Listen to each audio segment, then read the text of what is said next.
शुकाचार्य जी ने मनवंतर के अंतर्गत अष्टम स्कंद में भगवान हरि अवतार लेकर के ग्राह से गजेंद्र की रक्षा करते हैं। और इतना ही नहीं, परीक्षित जी ने प्रश्न किया किस कारण से समुद्र मंथन हुआ, कृपा करके बतावें। कहा जब दुर्वासा ऋषि के श्राप के कारण सभी देवता तेज से हीन हो जाते हैं, तब भगवान नारायण की शरण में गए और उन्होंने कहा कि समुद्र मंथन करो, उसमें से अनेकानेक रत्न निकलेंगे, अमृत निकलेगा, अमृत पियोगे तो तुम पराजित नहीं होगे। अमृत की विशेषता है जरा मृत्यु हराम सुधाम। समुद्र मंथन की तैयारी हुई सज्जनों। दैत्यों के राजा बलि हैं, स्वर्ग पर अधिकार कर लिया था, जीत गए थे, देवता इधर उधर भटक रहे थे। भगवान की आज्ञा से समुद्र मंथन की तैयारी हुई। भगवान ने यह भी कहा था कि शत्रुओं से मित्रता कर लेना चाहिए जब समय अपने अनुकूल ना हो। मिश्रा जी यहाँ पर एक कूटनीति का उपदेश दिया विष्णु भगवान ने। आर्योपि ही संधेया सत्य कार्यार्थ गौरवैहि अहि मूषक वद्देवैहि हर्थस्य पदवीं गतैहि। जब समय अपने अनुकूल ना हो तो अपने शत्रु से मित्रता कर लेनी चाहिए, और जब समय निकल जाए तो शत्रु को भले ही अपना स्वार्थ सिद्ध करके दगा दे दो। ये कूटनीति है। अनेक प्रकार की राजनीति के अंतर्गत नीतियां आती हैं। इस प्रकार से अहिमा ने सर्प ने मूषक से मित्रता की। अब चूहा बेचारा बड़ा सरल स्वभाव का, पिटारी में बंद हो गया था, इसमें सांप रहता था मदारी के। सर्प ने कहा डरो मत, हम तुम्हें खाएंगे नहीं, बिल कर दो, दोनों भाग चलेंगे। बिल छिद्र करने के बाद मूषक ने सर्प से कहा मित्रवर हमने छिद्र बना दिया है, मार्ग बन गया, चलो भाग चलें। सर्प ने विचार किया हमारा काम हो गया है, भूख लगी है, क्यों ना अपना और काम करने, बोलो राधे राधे। चूहे राजा को पक्के से पकड़ करके सर्प निकल गया। हे देवताओं, इसी प्रकार तुम भी दैत्यों से अपना संधि कर लो, अकेले समुद्र मंथन में तुम सफल नहीं होगे। बलि के साथ मैत्री हुई दैत्यों के साथ देवताओं की। मंदराचल की मथानी वासुकी नाग की नेति में रस्सी बनाई गई। अनेकानेक औषधियों को जो क्षीर सागर में डाला गया, भयंकर मंथन प्रारंभ हुआ है सज्जनों। निराधारो ह्यपोविशत, निराधार होने के कारण वह रसातल में जाने लगा। मंदराचल पर्वत भगवान कमठ रूप धारण किए, कश्यप रूप धारण किए हैं। 1 लाख योजन विस्तीर्ण इतना भयंकर विशाल रूप भगवान ने धारण किया मंदराचल को पीठ में। और फिर से आ गया पर्वत, फिर से मंथन हुआ। सर्वप्रथम भयंकर हालाहल विश्व निकला है, त्रिलोकी में हाहाकार मच गया। भगवान नारायण के कहने पर सब शिव जी की शरण में गए। शिव जी अपनी उमा माता से अनुमति लेते हैं, भगवती पार्वती से अनुमति लिया है। देवी देवतागण व्याकुल हो रहे हैं, विष पीने को कह रहे, तुम्हारी क्या अनुमति है? प्रभाव ज्ञान वमोदत, शिव जी के प्रभाव को जानते हैं, अनुमोदन कर दिया। ठीक है प्रभु, आप पी लीजिए, विष का पान करिए। ततः करतलीकृत्य व्यापी हालाहलम विषम अभक्षयन महादेव कृपया भूत भावनः। जगत के कल्याण के लिए महादेव ने विष का पान किया है।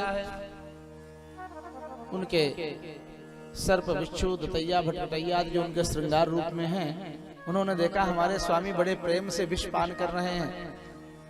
भगवान ने विष को न हृदय में उतारा, पेट में उतारा, न तो मुख में रखा। मुख से राम नाम, हृदय में नारायण मेरे राम जी हैं। कंठ में धारण किया, नीलकंठ नाम पड़ा प्रभु का। आकर के सर्प आदि उतर करके उस पात्र को चाट लिया जिसमें विष था। वादिनते सब ये विषैले हो गए हैं, ऐसा भी वर्णन भागवत जी में आया है। फिर से समुद्र मंथन प्रारंभ हुआ। कामधेनु गाय निकली, ऋषियों को दान में दिया। अप्सराएं निकली, स्वर्ग में गई। कल्पवृक्ष निकला, स्वर्ग में गया। चंद्रमा आकाश में गए। धनुष निकला, नारायण ने लिया। कौस्तुभ मणि निकली, नारायण ने लिया। उच्च श्रवा घोड़ा निकला, दैत्यराज बलि ने लिया। ऐरावत हाथी निकला, इंद्र ने स्वीकार किया। लक्ष्मी जी प्रकट हुई वरमाला लेकर के। सभी लक्ष्मी की चाह में व्याकुल हो गए। माता की ऐसी दिव्य रूप माधुरी को देख करके देव दैत्य मनुष्य ऋषि मुनि सब व्याकुल हो गए। हाय हाय, यदि लक्ष्मी मुझे मिल जाए तो मैं धन्य हो जाऊंगा। ततश्चाविर्भू साक्षात् श्री रमा भगवत परा रंजयन्ति दिशः क्रांत्या विद्युत सौदामिनी यथा। फिर माता लक्ष्मी ने किसी न देवता न दैत्य न ऋषि मुनियों को अपना वरमाला पहनाया। मात्र एक नारायण के गले में अपने माला को समर्पित कर दिया। लक्ष्मी नारायण भगवान की जय हो। इसके अनंतर सज्जनों फिर से समुद्र मंथन हुआ है।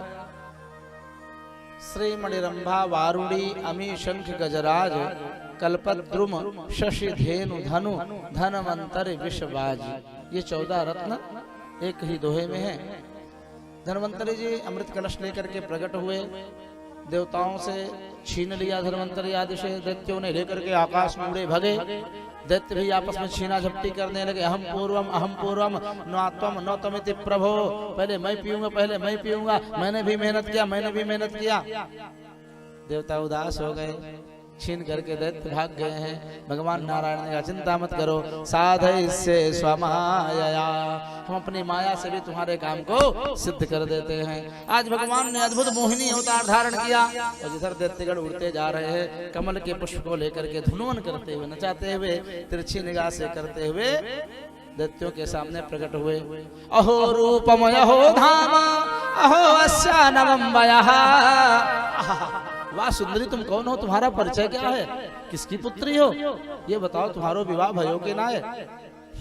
ना अभी ना है भयो, तो कृपा कर दो ना, हमारे साथ विवाह कर लो। का पहले ये बताओ, वो तो बाद में होगा। ये कलश में क्या है? का समुद्र मंथन में अमृत निकला है। का मंथन तो देवताओं ने भी किया, उनको नहीं दिया? का नहीं, उनसे हम छीन के भाग गए। का ये बताओ, देवता तुम्हारे सगे भाई लगते हैं? देवता दैत्य सगे भाई हैं, बाप एक ही हैं, माता अलग अलग हैं, सौतेली है। और इतना ही नहीं विवेक जी, ये आपस में जो सौतेली माता है, आपस में सगी बहन भी हैं, तो सगी मौसी भी लगे, मौसेरे भाई भी हैं, और एक बाप के पुत्र भी हैं। बोलो राधे राधे। दैत्य देवताओं में कोई अंतर है ही नहीं। ऋषि कश्यप की संतान है, एक से दैत्य हुए दिति से, और अदिति से देवता हुए, और दिति और अदिति सगी बहनी लगे, दक्ष की पुत्री है। इस प्रकार से सज्जनों, देवी यदि तुम्हारी इच्छा है तो लो, अमृत को तुम ही बांटो सबको।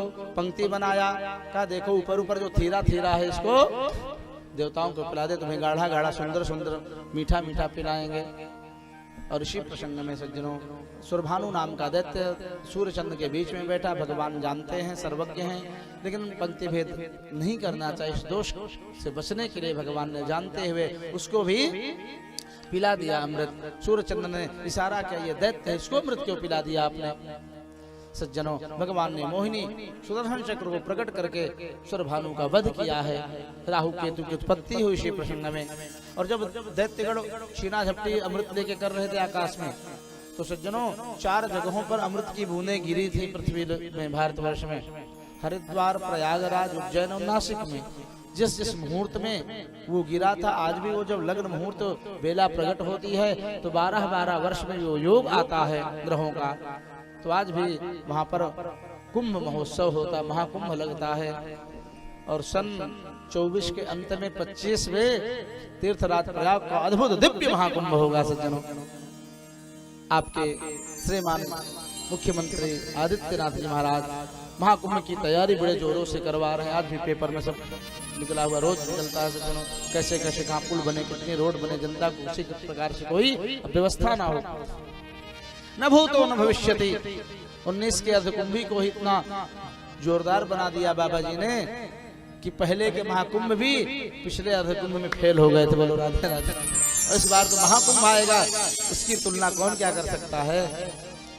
आगे सज्जनों, देवासुर संग्राम हुआ, देवताओं के द्वारा दैत्य पराजित हुए, बलि का वध हो गया इंद्र के द्वारा। ब्रह्मा जी ने नारद जी को भेज करके युद्ध रुकवाया।